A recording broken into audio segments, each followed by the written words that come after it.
Susquehanna River. The heavy rains in our area, along with Pennsylvania and New York, are causing flooding problems in Port Deposit and Havre de Grace. And ABC 2 News' Jeff Hager just returned from CECIL County and joins us with what he saw this afternoon. Jeff. Well, Josie, they're quickly approaching a time when there will be no floodgates left to open at the Conowingo Dam. And Port Deposit is already seeing the result. Evacuation day trumped trash day here in Port Deposit.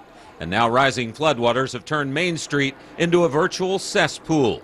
Some residents who refuse to leave have since thought otherwise.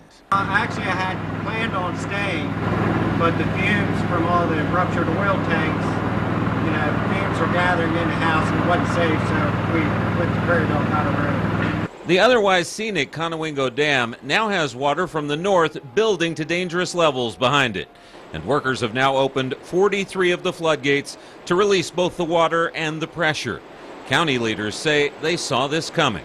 I was watching your Weather Channel, that's my station in the morning, of course, and just all of the rain and the flooding above up into that York County and Harrisburg, it's just kind of unprecedented. Now as water rises in the riverfront Tome landing townhomes, leaving submerged vehicles and a muddy, murky mess in its wake, those who evacuated have grown concerned for their homes and property, fearing what the flooding leaves behind scavengers might take. At this point, we're working with Department of Emergency Services and the state to monitor the situation, recon the area, make sure that no individuals get in trouble. The state police, sheriff's office, town police have the area secured to prevent looting. But they know there's little they can do now to prevent the inevitable flooding, and they're just preparing to help victims recover once the water has receded.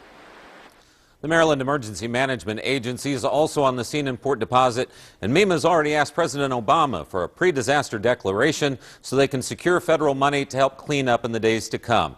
Meanwhile, a shelter is reopening tonight at Prairieville High School to aid those who've had to evacuate. Jeff Hager, ABC 2 News.